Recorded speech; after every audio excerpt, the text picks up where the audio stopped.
Chapter 5. Coal Dust. Next morning, Mike followed Charlie into the stable.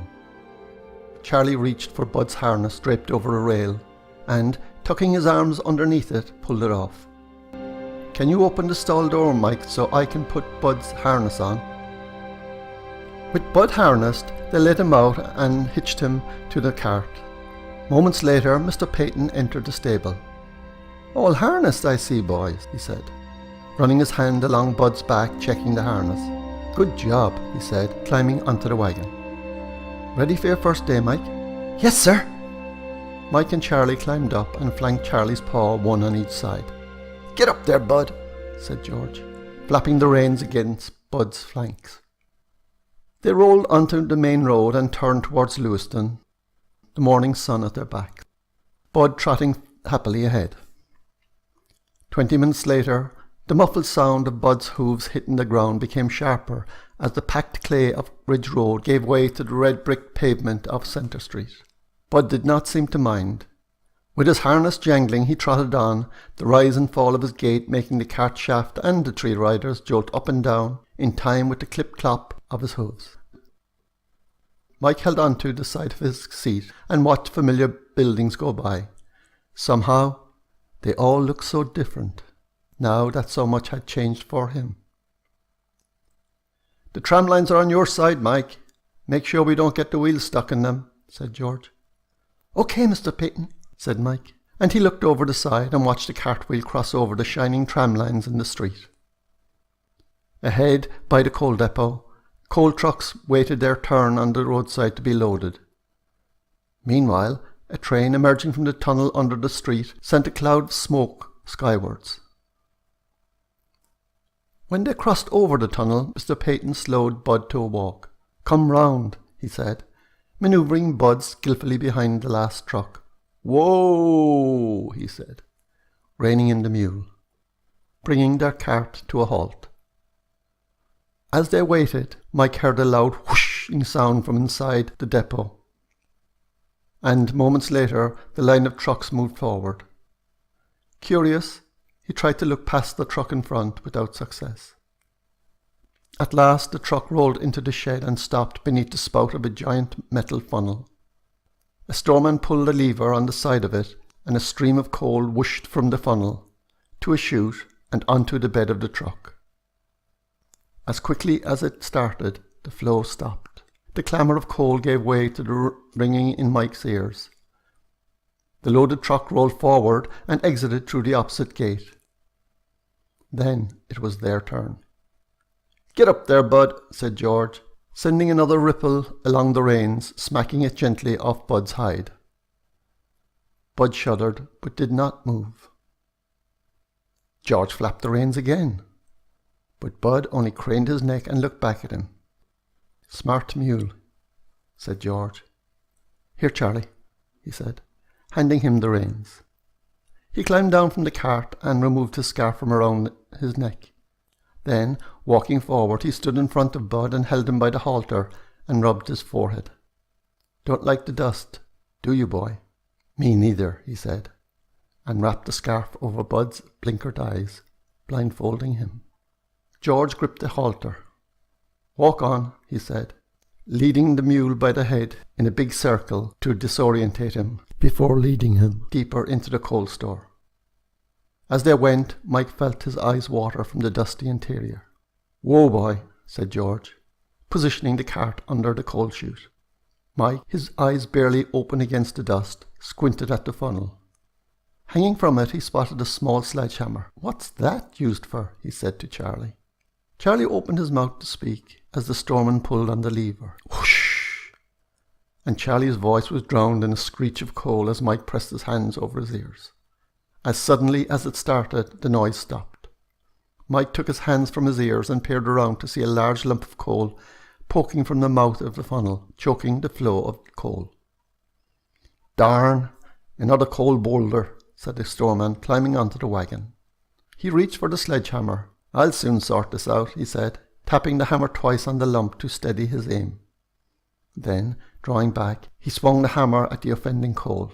Smack! The hammer smashed against the lump, shattering it. The noisy flow of coal resumed, burying the storeman's boots. With practised ease he lifted them clear, and catching the side of the cart, vaulted over it to the ground. The screech of coal subsided to a gentle hush as the dusty remnants of coal slid down the chute to the cart.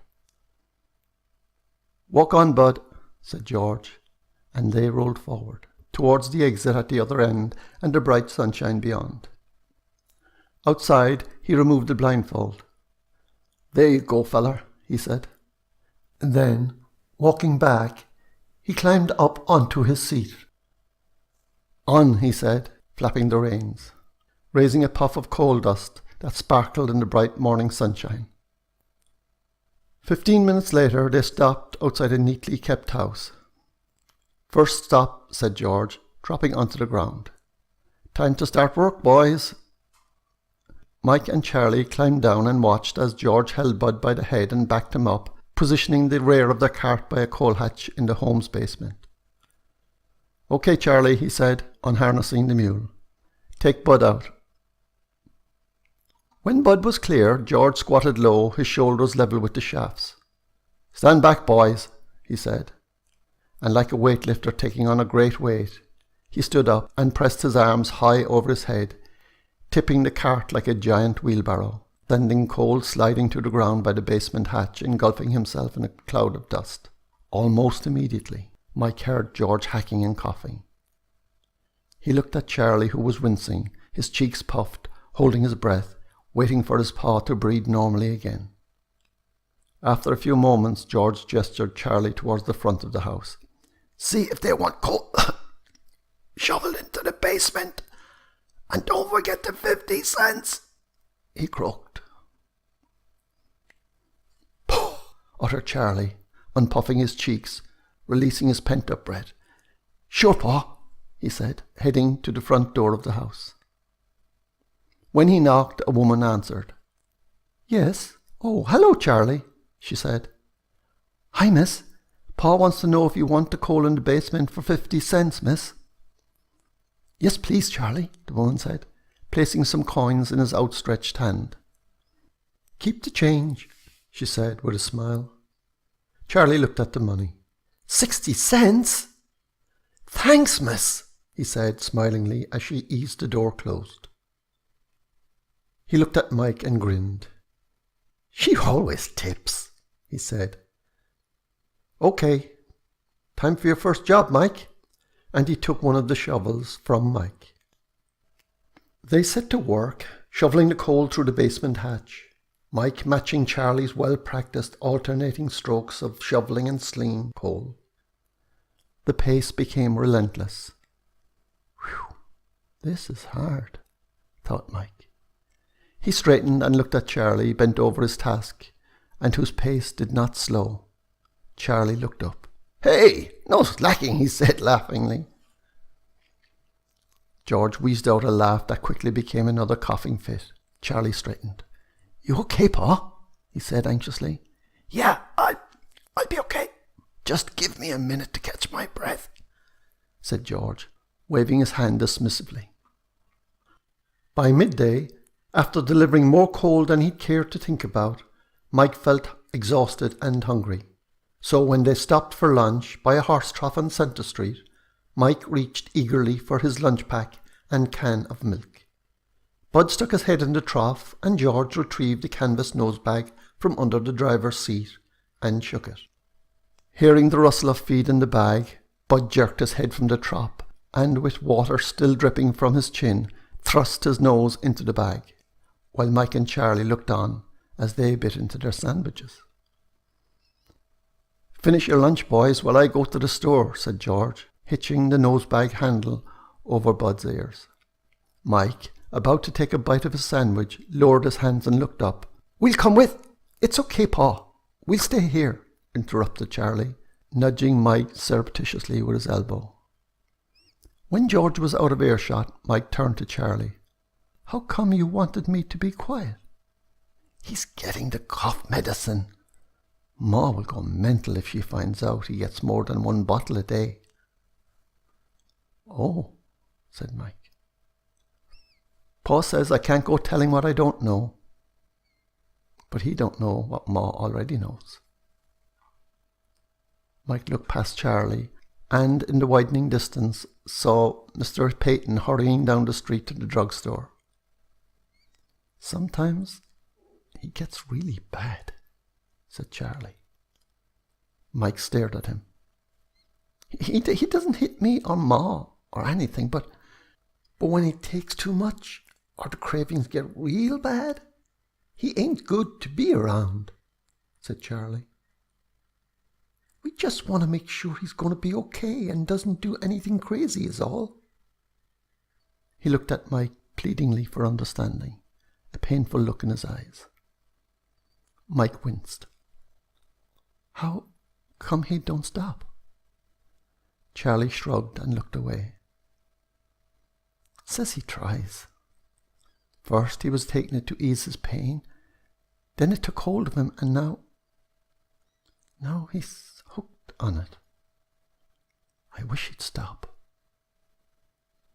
What pain? Said Mike.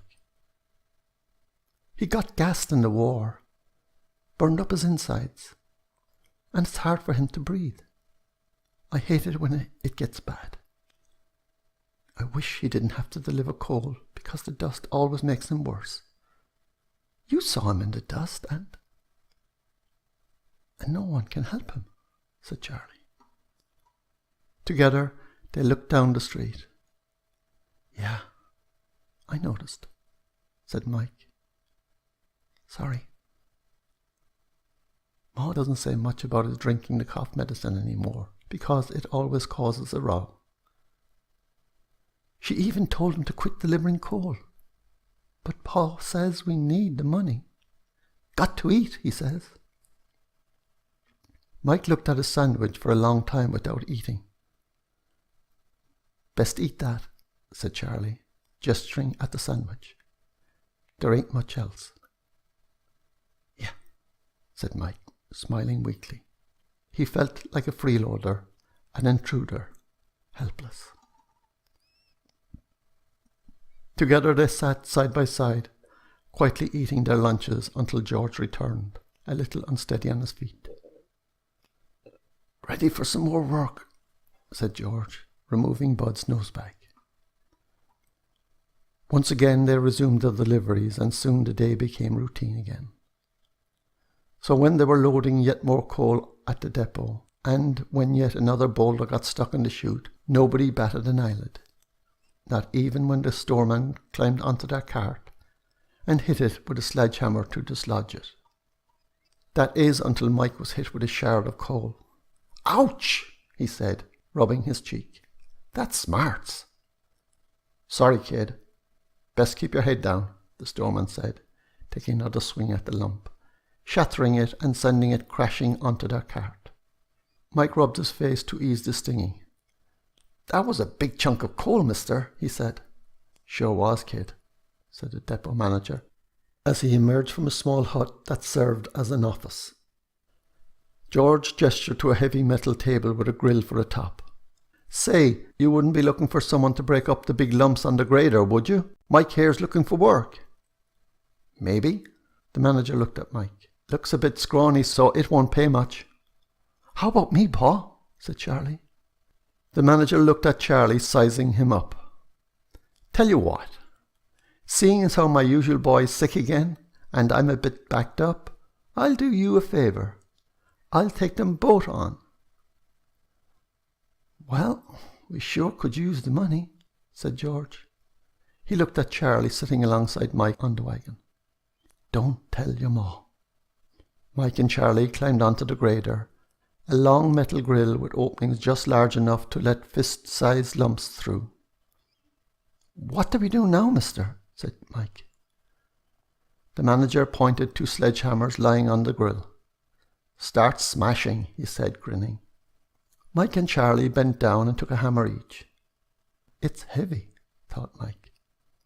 Charlie rolled a boulder onto the table and, raising his hammer above his head, brought it crushingly down onto the coal, shattering it and sending fist-sized lumps and pebbles to the floor below. See, Mike? Easy, said Charlie.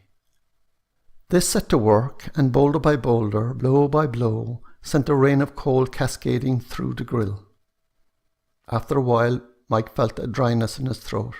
He straightened and looked around. Through the haze, he spotted the storeman nearby. "Hey, mister, got any water to drink here?" he said. "Yeah, kid.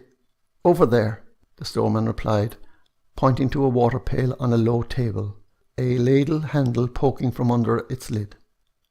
"Just don't forget to put the lid back or go there too often. The boss will moan," he said. "I need a drink too," said Charlie, dropping to the floor. Mike lifted the lid and brought the ladle to his mouth. "Here," he said, smacking his lips and handing the ladle to Charlie. 2 ladles of water later, Mike noticed a grin spreading across Charlie's dust-covered face. "What are you grinning at?" he said.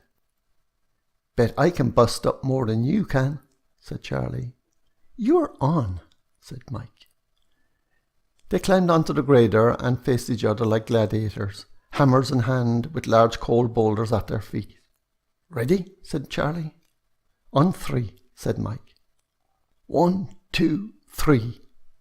And they brought the hammers down, shattering the coal. Soon a flurry of hammer blows pulverized the large lump, sending dust and coal shards flying in all directions. Within a few minutes, the depot was thicker than usual with coal dust, but spurred on by the competition, they kept up their coal-smashing frenzy, counting out loud, adding to their tally with each busted lump. "Take it easy, boys. It's like a dust storm in here," shouted the storeman, coughing. Surprised by the sudden intrusion into their competition, Mike and Charlie stopped and grinned at each other. "How many you busted?" said Charlie. 110. "Me too," said Charlie. And he swung his hammer at another chunk, sending its shattered remains onto the pile under the table. 111. I win. Later that evening, when they arrived home, Mrs. Peyton hardly recognized Mike from Charlie. "Merciful hour, Charlie. Did you roll in the dust or what?" she said, pointing at Mike. "I'm Mike, Mrs. Peyton." "Well, you two look a sight. It's no wonder I got you mixed up," she said, laughing. "There's some hot water on the stove. Go and wash up before dinner." As Charlie poured hot water into the wash basin, Mike looked around Charlie's home. As if seeing it for the first time, he took in the makeshift interior and sparse furnishings. They don't really have much for themselves. And he thought about the food they gave him, and Mr. Peyton delivering coal, and his rasping cough of Charlie going hungrier. This isn't right. Mum wouldn't want me to freeload. I have to pay my own way. I need a better job.